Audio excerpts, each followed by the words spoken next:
I don't know what's going to happen, but I'm willing to work as hard as I can. There is no past, there's no future. There's just this moment right here.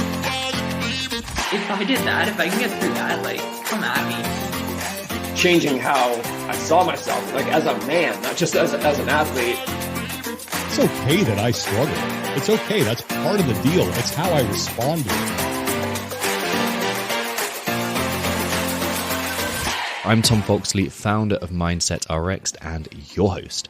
Today I'm speaking to Hayley Murillo. Now, you may have heard her husband Josh on the podcast recently. Hayley is like I was going to say a counterpart, but obviously she is a counterpart to this. But she's been through a ton in terms of mindset development herself, not only coming from the stunts world, and I get to geek out on some kind of, I'm guessing, which are pretty amateur questions on stunts, but I loved it.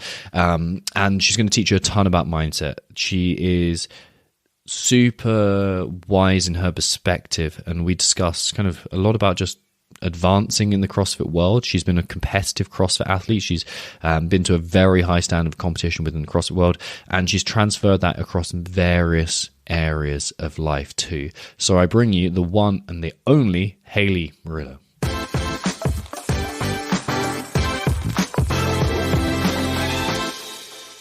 Hayley, welcome to the show. Thank you. Thanks for having me. My absolute pleasure. Ever since Bethany mentioned that you'd be a great fit, I've been super curious about like why that would be, and kind of exploring a bit about your Instagram and kind of diving a little bit deeper.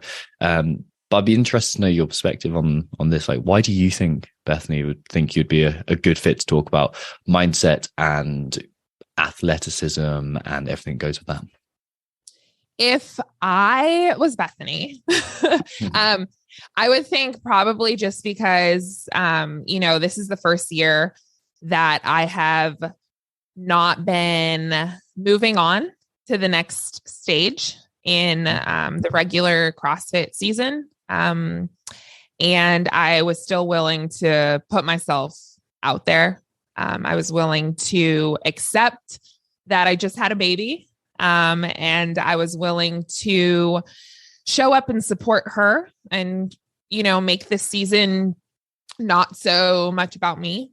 And I think that that's probably why she suggested it. She moved out to Los Angeles, and I reached out to her, while I was still pregnant. And we kind of, got to know each other. And just, I think the mutual respect kind of built over the last few months. And I think that's probably why, but I could be wrong. I could be totally off. No. Like I said, there's so much like fertile ground to cover here. So many points that we could go into. I'm interested in what it's like having had CrossFit as such a focal point for training, and like we were talking about before, was the kind of the goal of like, okay, getting to the next stage, being like reaching that next tier of competition, whichever kind of tier we want to get to, it's always seemingly about the next one. But you've got that in mind for so long, and then your identity and your sense of priority shifts radically. And like, what's that experience been like for you? So I started CrossFit in 2011. I was a cheerleader in college. I cheered at the University of Las Vegas.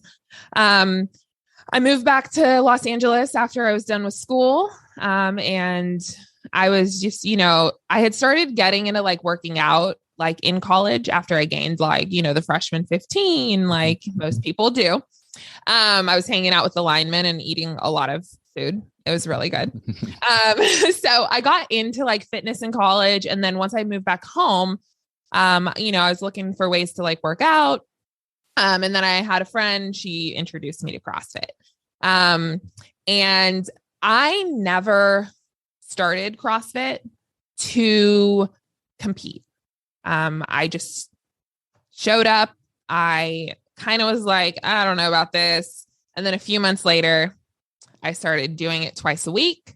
And then once I learned all the movements, I started, being like, wow, I really like this. And for me, it was never like, I want to be a games athlete. you know, it was always like, I just want to show up. I want to do something really, really hard, you know, and be proud of myself for that day. So it became this like thing that I just did every single day. And the better I got, the more I wanted it.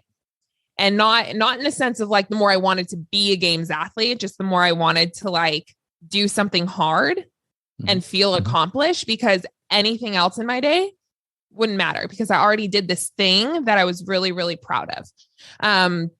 So, you know, that like little by little, like I started building these blocks. And before I knew it, I qualified for the, you know, for my first regional. And then it was like, did it again. Then I missed it 1 year. And then I did it again. And, you know, like for me, it was never like, I never went into this, like with this expectation of like, I want to be at the top of the sport. Right. For me, it was just like, I was just like, I just want to be better than yesterday. And then I started realizing like, oh, I'm not terrible, you know? And, you know, each year, like my goals were like, I think set up in a really cool way where it was like the next step was in reaching distance. Right. So it wasn't like super far away. I didn't like get in over my head, you know, with this thing of like, I want to be like this thing. I just was like, oh, cool. I qualified. Let's try again. Okay. You know, and eventually it became like, you know, I would love to qualify for the CrossFit Games. You know, so I just kind of like, I feel like my goals over the course since 2011, I think that's what, 12, 13 years. It's been this like thing that I just kept building on, you know, and, eventually, you know, like, I mean, here's the thing I'll say, which I think is really important. I think that like a lot of the time athletes, like they put this, like, if I don't do this thing, like if I don't accomplish this thing, this end result, I'm failing, you know? And coming from someone that has been doing this thing for 12 years and falling short of that end result, like I don't know if I would feel any different if I was on the podium at the games, you know, because I'm so proud of everything I've done. And I feel like I'm winning in a sense of like, you know, I've been able to like take these challenges, the adversity, all these things like head on and like build this character.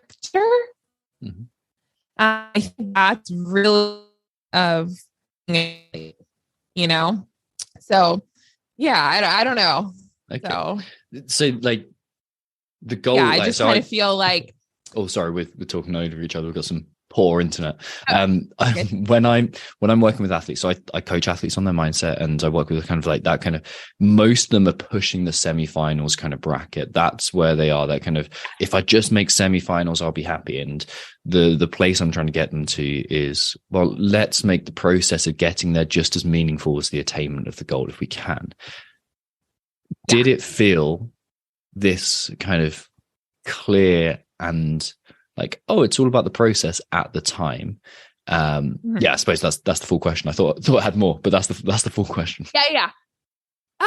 You know, like every year is like a little different. You know, I think the deeper into my career, it became like, you know, just get to semifinals, because I never felt like I had it on lock, right? I never felt like that spot is mine and that it is what it is. Like I always felt like each season, like I had to work to get in there. And, you know, some years I placed high, some years I placed lower to the cut line. And so I never felt like it was mine to take. I wasn't going to lay down and let someone else have it, you know? But in the moment, sometimes no, I didn't feel like, oh, I love the process. You know, sometimes it was like, oh God, you know, like, man, this is really hard, but like, if I don't do it, I don't get to move on. So yeah, it just kind of depended on what year it was. I truly believe though, if you do not love the process, you will not move on, you know? And I think because it's hard to wake up, push hard in your morning session, go home, go back, do it again. You know, it's not easy, you know, and I think sometimes people think that they're doing more than they are. And then they're disappointed that they're not moving on, or, you know. Can you give me an example?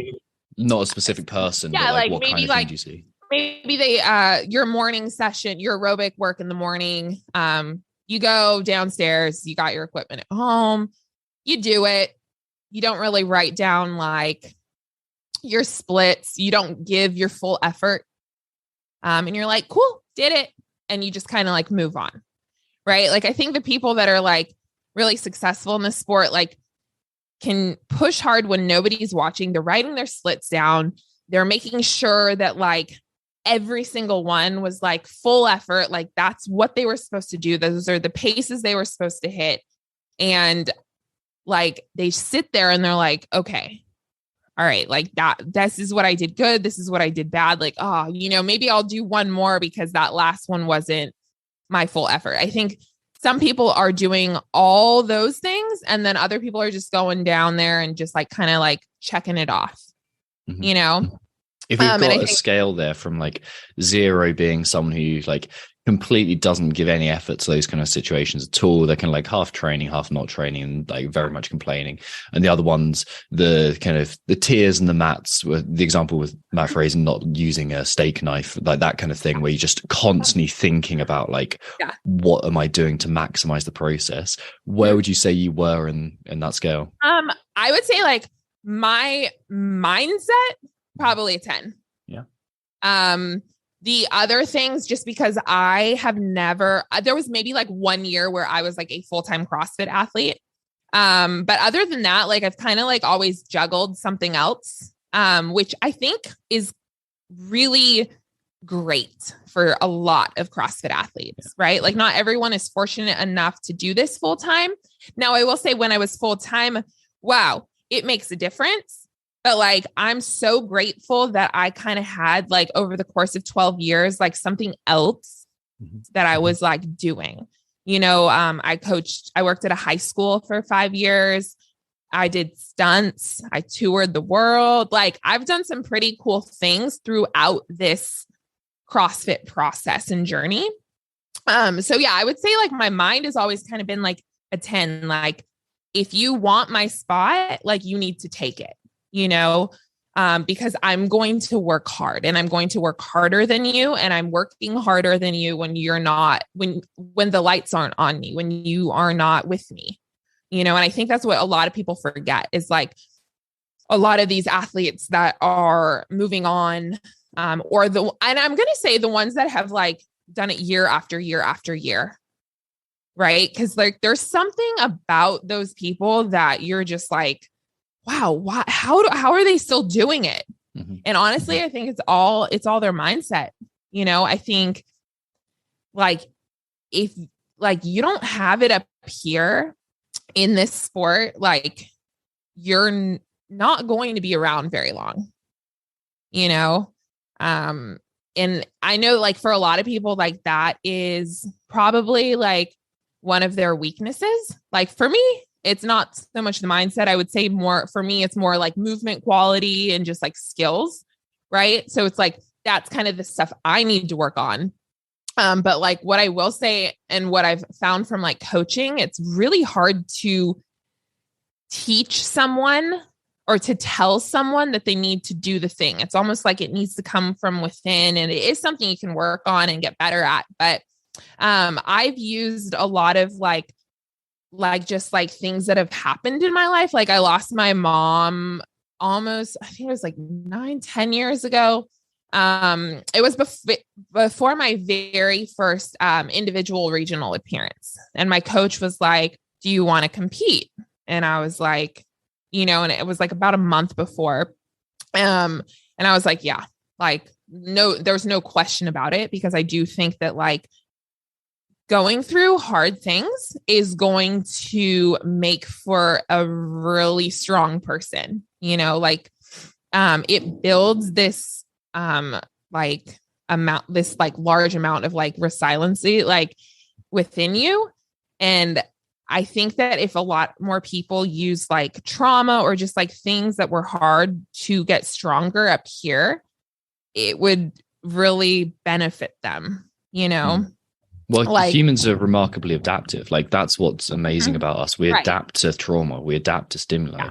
And like some of those things end up being maladaptive. Some of them like are really non-useful strategies to deal with it that don't serve us. But so much of it's in the framing that we originally take with hardship. So like the ability to sit there and 100% honestly say like, you can use the death of your mum to aid you rather than hinder you.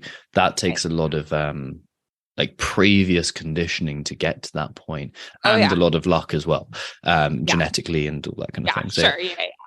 where did you, like, if you got 10 out of 10 mindset, to use your phrase, where did you learn that from? Who were your influences? Like where, like who kind of like showed that to you? Like what was the foundational blocks of that? Honestly, I would say my mom probably. Like she is a very tough person. I come from a broken home, so my dad wasn't really around very much. And I think just her being able to like take care of us and to like push through those things, like very much showed me without telling me like what it takes to be strong and to be tough and to just not not back down from challenges. And I think that's like what's so special about CrossFit, right? You put yourself into this like really uncomfortable thing all the time that's constantly changing. It's this sport that like you love that doesn't always love you back, right? And so I think that's going back to just like loving the process. It's like you really have to be someone that's like in love with getting better and doing something hard each day and just like walking out being like, that was great. So yeah, I would say my mom for sure. And I try to really surround myself with good people, and I think that has been something over the course of the last 10 years that I've been a lot more aware of, and just like surrounding yourself with people that you want to be more like. So I think that is also something that can help people like really build the mind a little stronger, is just like, who do you want to be more like, Gotcha. Yeah. It's kind of a difficult thing to do until you start to kind of select one or two people, because they've probably gone through the similar situation. They're like, oh, okay, like I'm this so-and-so. And like, then like your circle becomes a little bit bigger. Inevitably within that, you get to this point where you either have to set boundaries with people that no longer serve your best interests, or you have to remove people from your life in a non-psychopathic way. So like, did you have any of that kind of, okay, I know that I'm competing and now like this person or this group of people, I no longer want to hang out with? Did you have that? So, like I have always been someone where like, the biggest thing to me is like loyalty. So I'm like, if there's someone that is really loyal and supportive of what I'm doing, but their life choices and the things they do are not aligning with me, I'm still friends with them, and I think loyalty goes a long way. Now, if someone's directly sabotaging me, like I'm like, no, but I have not had to deal with that too much, just because I think that the people I have grown up with, they just understand me. And like this time in my life, this is what I'm doing. This is what I wake up to do. And if that is, if they needed me to go out more, it's like, I'm just not going out, guys, so, get some water. Luckily, I haven't had to do that too much. And, like, I want to be someone that can also help lead people in the right direction. So I've never been one to like kind of push people away, but I want to help people kind of come along for the ride. So yeah, I don't think I've had to deal with that too much, to be honest, like, unless it's brutal, like, you know. I'd be interested to know what you think was driving you, because like it being interested by the process, being in love with the process, it's like kind of, it's said so much that it's almost kind of, I hear it so frequently by people who mean it and people who don't mean it. Mm-hmm. And like a lot of people are just saying because it feels good. I don't get that impression with you at all. I feel like you genuinely lived it. But like, yeah. What was driving you? Was it like, actually, no, I'm gonna keep it a one-part question. What was driving you? I think honestly, just getting better every day. I think I started to see that, like, I mean, when I first started CrossFit, like I couldn't do a pull-up. Like, I mean, like the thing, like the snatches I was doing, I was like, wow.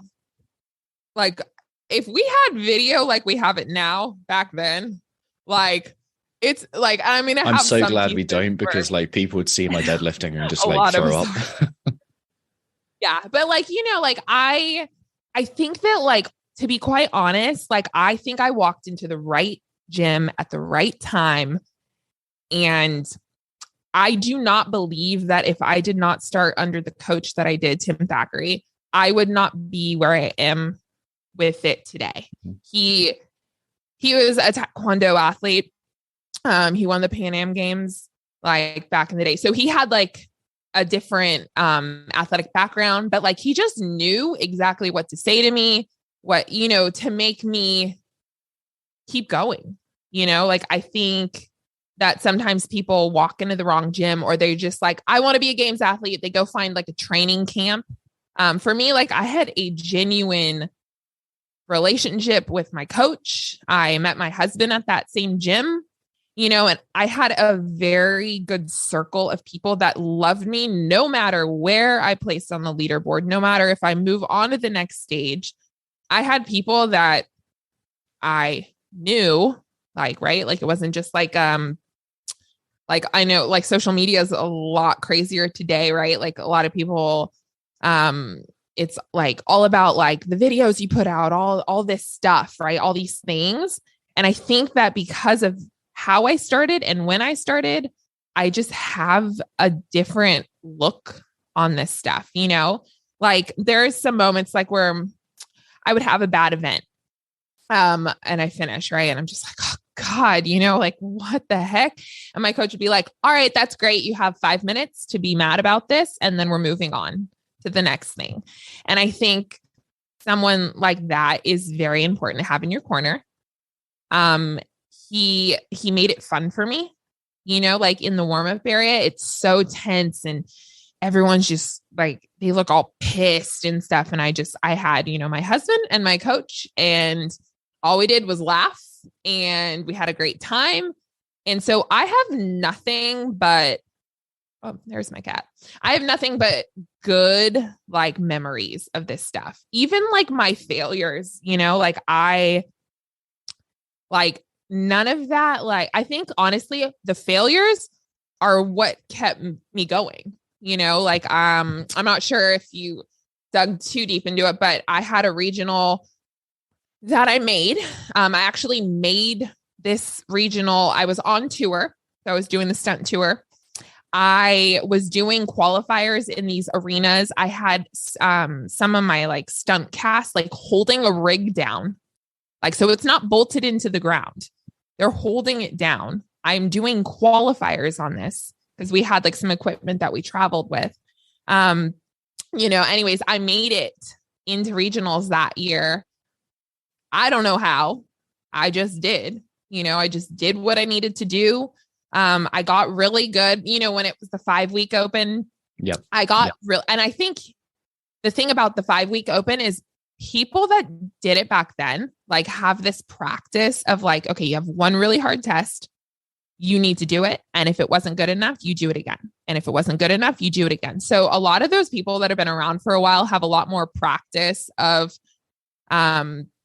being under pressure and and doing it like this matters. If you want to go, this matters. So you need to do whatever you can right now to get in, and I think back then, I think that taught a lot of us what we needed to know to move on, and I think that's why you see a lot of people that have been around a while still qualifying, no matter how old they're getting. So it's a skill set, right? It's not like something that's innate. 100. It's a skill set.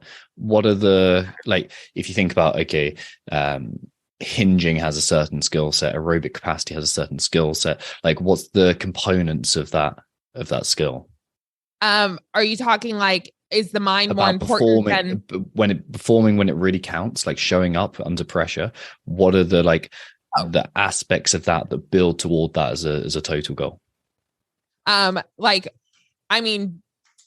Showing up when it matters, performing when it counts. You have to be able to thread the needle then. Like, it doesn't matter what you're doing in training. It doesn't matter what you're doing anytime else. If you can't do that, that's the thing that's missing. That's what you need to be working on.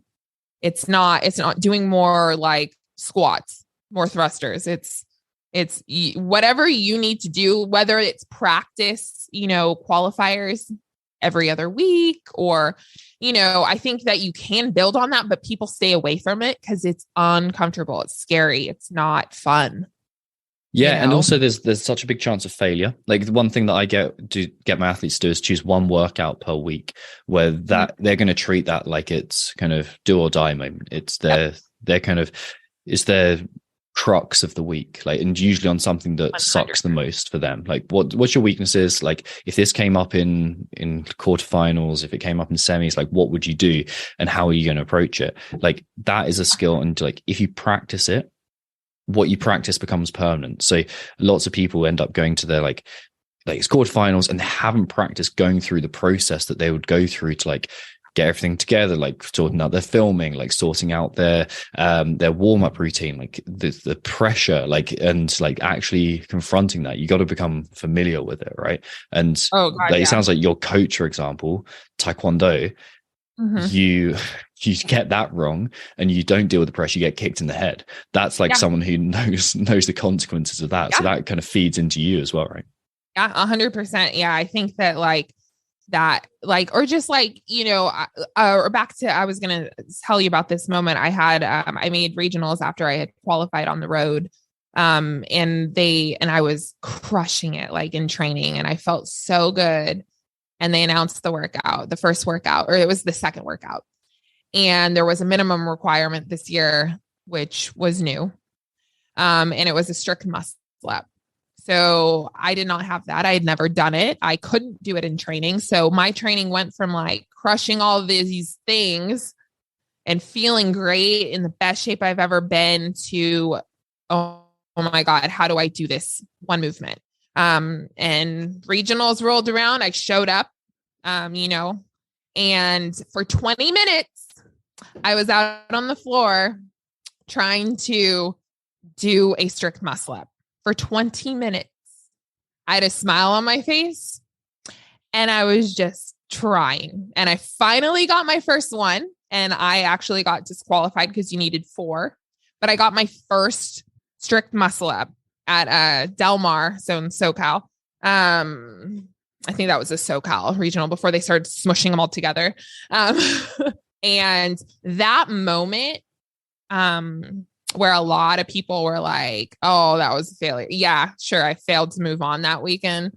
But from that moment on, I got better and better and better and better. And I think that those moments of failure are what make you so strong, like in unbeatable, in a sense, and so, like, I think a lot of the time people, get punched in the face and then they're just like, oh, I'm quitting. I don't want to do it anymore. Where the ones that keep coming back are the ones that have failed and they figure it out and they keep going, So yeah, like, for me, it's always been like, if I fail, that's great. I'm going to keep trying and I'm going to figure it out. Oh, I got beat. Okay, well, that's not going to happen again, and I think just like those little moments have just like really made my entire career really cool, So, cause I've had, and I think sometimes like there's some athletes that all they know is winning. And so if you're winning, and then you fail, I'm sure that doesn't feel great. Or you're just kind of like, whoa, how do I react to that? Where I've kind of gone like up and down. And I think for me, it's been really, really great. And it's built a lot of character. Yeah, and that's what failing does. It teaches you character. Like that's what it's there for. It's the exact opportunity that you need in order to practice the skill set that you need to develop, like mentally and also to learn from it physically. Like without it, it's just this kind of blissful boredom. Like you need the inflection points. You need those lows. Yep. 100%. I went to high school with Allison Felix. She's gold medalist for the 400 meter. And she got silver one year, and she was talking about like, all I want to do is win. I want a gold medal. And so she finally does it. And she's like, it didn't feel like I thought it was going to feel, because it really is the journey, and you're not going to understand that until you put some time in and kind of go through things. But yeah, I thought that was really interesting because, she's incredible. Right. And she gets silver. It didn't feel great either. Right. Cause it's second, but then when she finally wins, she's like, it didn't feel like I thought it was going to feel like, cause winning isn't everything. And honestly, you're winning when you are putting yourself into these positions to become a better person. Well, you're also now that point that I try and kind of advise athletes about, because logically they know it's coming, but they don't act so it's coming, where for some reason or another, your competitive career takes a massive shift. You get injured, you have a baby in your case, like you kind of, you decide it's time to hang up your Metcons and carry on with a new life. Like something happens where you shift away from it. And then you realize that, maybe these lessons that I'm learning in the gym and in competition, they weren't there to help me win this competition. They're there to help me with these kind of far bigger tasks in my life. They transfer so directly. Yeah. So, obviously I'm going through a very big identity shift. So I just had a baby 3.5 months ago. I actually was pregnant at semifinals last year. And actually I did the open and then quarterfinals for age group and for regular. I think I was also pregnant. So I was going through like, okay, well, I'm going to still do this as long as it's safe. I didn't want anyone to know that I was pregnant at semifinals not because like I thought I was going to get judged or anything, because people can do what they want, but I didn't want any of my competitors to know that they could beat me, so I kind of kept that under the wraps, and I was like, God, I was going back and forth. Do I say something, do I not? Cause I'm obviously not performing to what I am capable of. There were a lot of moments of like, just me smiling on the floor. Cause I was like looking at my husband, like, oh God, I feel like crap, but here we are. I'm going to have a great time. It's just like, it was really interesting. And so went through that whole thing, being pregnant, not my thing. The whole time I'm just like, oh God, I can't move. I'm so out of shape. There's a lot of battling my mind of like, wow, this is what it is now. Like, am I ever going to be good again?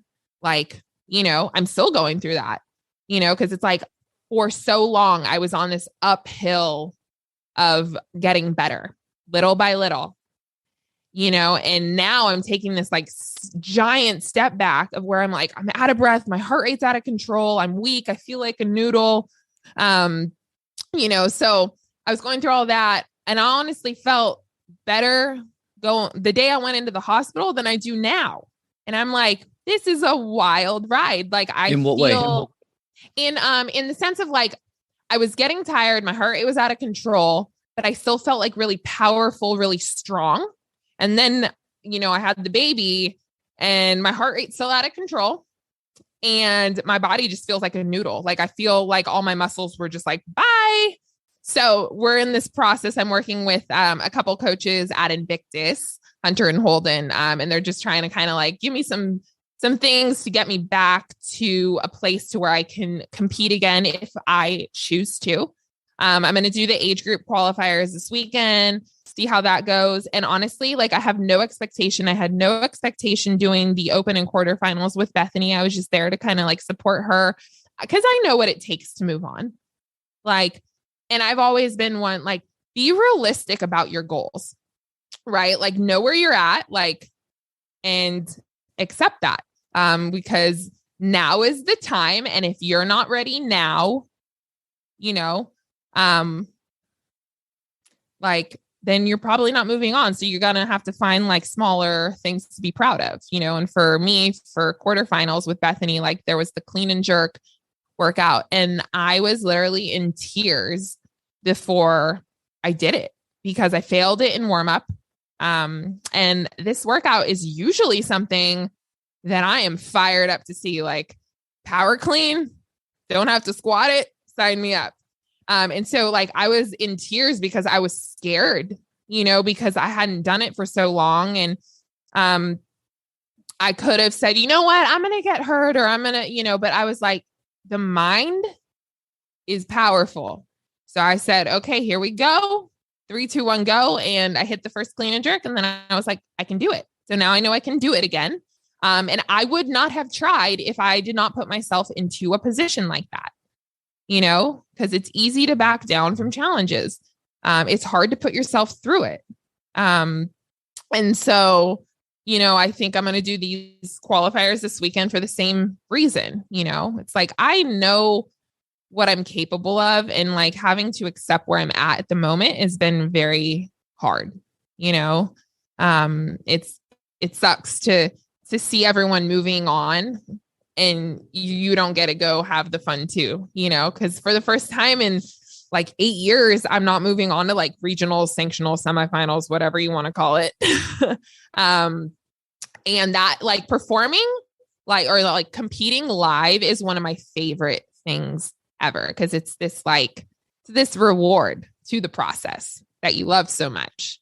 And, you got to like surround yourself with like-minded people. You got to meet people. I've tried to do a really good job of that over my career. It's just like reach out to people and talk to them and build relationships because, I think a lot of, especially on the girls' side, like, everyone's very like standoffish or like, oh, they're my competitor, I can't talk to them. And instead of saying like, hey, what's up? How are you? And I think that comes right through just like maturing as an athlete, right? Like when you first start, you're like, oh no, I'm not talking to them, but over the course of, 10 years, you learn like, what's really important.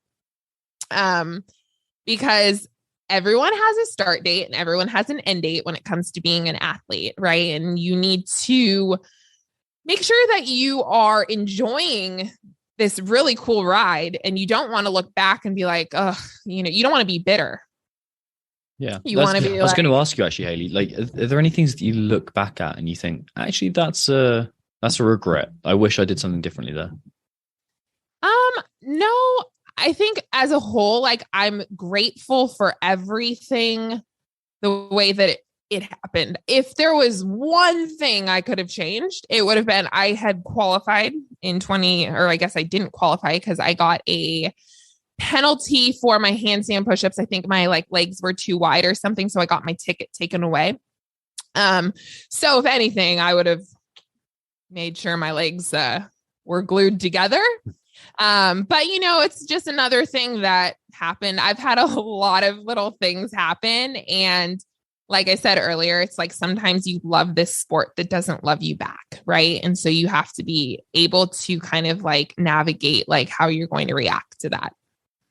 So that would be my like one thing I guess I would change. But other than that, like, I think, I've done a really great job of just putting myself into these positions. I've always been down to go compete and put myself out there even when I wasn't ready. Like, you know, like I felt like whatever, you have this life, you live it once, like go do the thing, you know, like I had qualified for the first sanctional Dubai, right? And I was like, that's really far.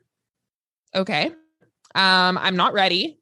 So I could have easily said, you know, nah, let's skip this. But I said, no, I'm never going to go to Dubai unless I go now. And this is the first sanctional. I got to be with all these great athletes.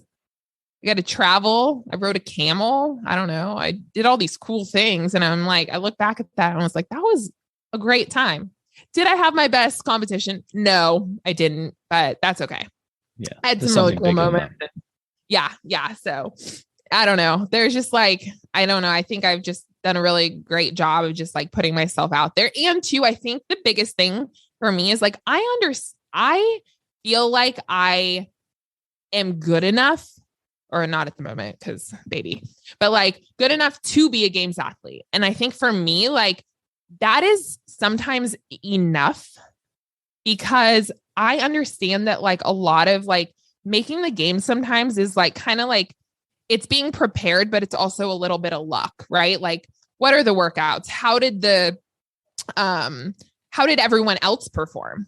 How did you perform? There's a lot of factors that go into each season, you know? So. Gotcha. Yeah. So where did and how did stunt work come into this? So actually I grew up in LA. So I am from Los Angeles, born and raised, which is wild because nobody is. And I actually grew up with some friends that are in stunts, like their dads were stuntmen, yada, yada, yada. I had always like, I don't want a part of the industry. Like I'm good. But I started CrossFitting, and my husband, he actually was hired on by this live show. And that was a way for him to do it full time because he has a boxing background. And so I was like, go to this audition, try it out. He gets the job. So he did that for a year. And then I was like, I kind of want to give this a try. So I get on to the same show. We toured together. And it was incredible because we were able to do it full time, right? Because most people starting to get into the industry, it's like, you got to juggle like another job, and then try to book all this work. And so we were fortunate enough to do it full time. And I do not think that I would have even given it a shot if it wasn't for CrossFit. Because I just think that like what CrossFit has done for me outside of the gym far surpasses what it's done for me, like as an athlete. Like, I think that it has just built some confidence, some like get after it, like go do the thing, go try. Like, I think that like what I have been doing in the gym has created almost like a monster to just say like, you know what, go give it a shot. If they can do it, I can do it. And so that's honestly like where the confidence even came to even give it a shot, and I did have like an athletic background. I was, I did some gymnastics. I was a cheerleader. So I didn't come with like nothing, but I didn't come with the confidence before CrossFit. CrossFit just teaches you like so much, like, and I think a lot of the time people like in the gym, like they're constantly comparing themselves to people in the gym. But it's like, if you get outside the gym, like people look how at capable you are. Look at capacities. Yeah. Like, I mean, I went to like the zoo 2 weeks ago and you look around and you're just like, wow, I'm just like people that cross, you're different, but you don't realize that because you're constantly surrounding yourself with people that are exactly like you. Yeah. I've got this client I'm working with at the moment. She's in her late 50s, I want to say. And she's awesome athlete, really cool.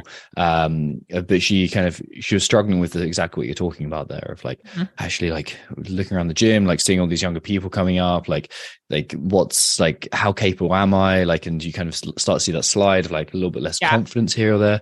And she went on a horseback hunting trip.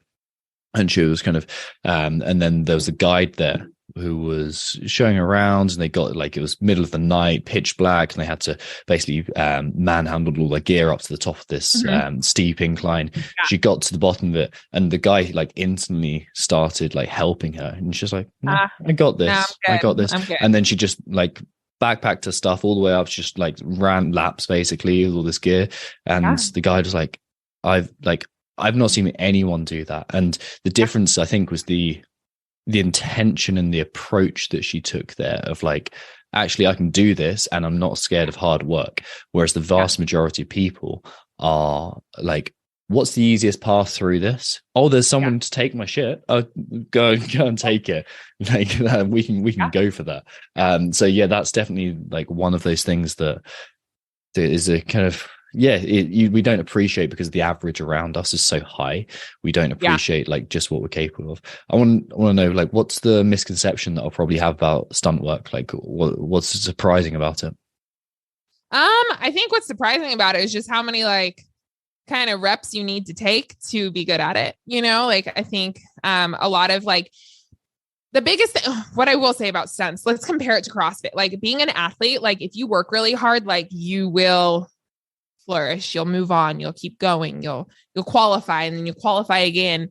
With stunt work and anything in the industry, really, like you can get really good. You can put all the reps in the world and you might not work, you know? So it's actually a very like different thing. Like they're both very athletic, but like with sports and being an athlete, I feel like it's all about like you did or you didn't. With stunt work, you can do all the things, you can check all the boxes, you can put in all the reps, but you might not get a job, you know, like, so it's a little, you know, it's just, I think that's the biggest thing. What I do love about stunts is that like the people like doing the jobs, like they don't really need the glory. So like that's cool. Most of the time like you don't really know like who took the fall, or, you know, I think that's really, really cool and really special. And it's just a very different group of people, you know, to like do all these cool things, but to not really know too much about what they do. Yeah. Is it just like, because there isn't you've got your name on a screen or whatever, like you're not the kind of the main attraction in it. Exactly, So is the driver, I'm going to do some cool shit, I want to like really like just test myself. That's pretty much it. It's just like, I like doing this cool shit. It's awesome. And yeah, I think it's just more of that, like who cares if anyone knows about it? Like, it's just freaking cool. What's the coolest stunt that you've done? I know that's such a 6-year-old's question, but I'm really no, for sure. It's a great question, actually. Fire burns by far my favorite. I like utility stuff. My husband and I like probably like that stuff the most. Wait, so fire burns is just fire, like... Yeah, fire burns. So like you're completely lit on fire. I have over 500 fire burns, like full body burns. Yeah. And I got a lot of hair. So just, it usually goes up on the top of my head with a lot of fire gel, which is water based, to protect the hair. So yeah, that's probably my favorite. Is that terrifying the first few times? The first few times, yeah, but you know, my husband was actually the one that lit me on fire. So if anything were to have happened, that's the sound clip for this episode. Yeah, right. That's real. Yeah. I mean, the key to stunts is having, because you'll always have like safeties there when there's something very dangerous. But the key is to have people that you trust in your corner, right? Like I'm not going to do a high fall into a bag if I don't have a good spot on the bag. You know, I want good spotters. I want people that know how to work a fire extinguisher when I'm on fire. You know, just like people like that are quick on their toes, sensible. Right?